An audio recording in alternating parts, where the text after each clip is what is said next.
প্রেমিককে ছাড়া ফের গভীর রাতে পার্টিতে গেলেন তৃণা সাহা। ডিভোর্স গুঞ্জন আরো উত্তুঙ্গে। বন্ধুরা, ভিডিওটি স্কিপ না করে শেষ পর্যন্ত দেখতে থাকুন। আর একটি বিশেষ অনুরোধ, দয়া করে আমাদের চ্যানেলটিকে সাবস্ক্রাইব করে পাশের বেল আইকনটিতে ক্লিক দিয়ে রাখুন, যাতে সব ধরনের আপডেট খবর সবার আগে আপনি পেয়ে যান। সম্প্রতি তৃণা সাহার সাম্প্রতিক সামাজিক যোগাযোগ মাধ্যমের পোস্ট ঘিরে তোলপাড় নেটিজেনদের মধ্যে। স্টার জলসার ধারাবাহিক পরশুরামের শুটিং চলাকালীন এক ইঙ্গিতপূর্ণ পোস্ট করেন এই অভিনেত্রী, যা ঘিরে রীতিমতো আলোচনা চলছে নেট পাড়ায়। শুধু আলোচনায় নয়, এবার নতুন একটি ভিডিও নিয়ে আরো বিতর্কের মুখে পড়েছেন তৃণা সাহা। ভিডিওটিতে দেখা যায় রাত ৩টের দিকে বারে পার্টিতে গেছেন তৃণা সাহা। এ সময় তৃণার সাথে কোথাও খুঁজে পাওয়া যায়নি নীলকে।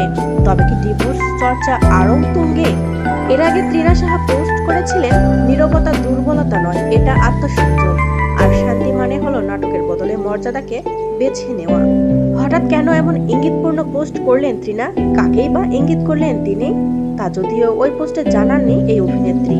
তবে গতকালকের ভিডিও নিয়ে আবারও তোলপাড় সোশ্যাল মিডিয়া। অনেকেই স্পষ্ট করেছেন, তাহলে নীলের সাথে হয়তোবা ডিভোর্সটা সম্পূর্ণই হয়েছে নীল তৃণার।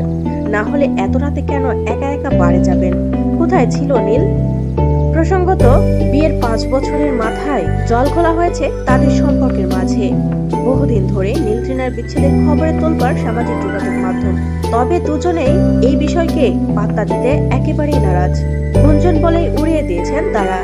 কিন্তু সম্প্রতি আবারও কোনো বিবাদ দেখা গিয়েছে কিনা, তার জেরেই বা এমন কোনো পোস্ট বা আর এই ভিডিও? এত রাতে বাড়ি যাওয়া নিয়ে নীল তৃণার সংসার ভাঙার গুঞ্জন যেন আরো জোরালো হয়েছে। প্রিয় বন্ধুরা, নীল তৃণা দম্পতিকে আপনাদের কেমন লাগে অবশ্যই কমেন্টস করে আমাদের জানিয়ে দিন। আর পরবর্তী আপডেট নিউজ সবার আগে পেতে হলে আমাদের চ্যানেলটি সাবস্ক্রাইব করে পাশের বেল আইকনটি অন রাখুন। এতক্ষণ সাথে থাকার জন্য ধন্যবাদ।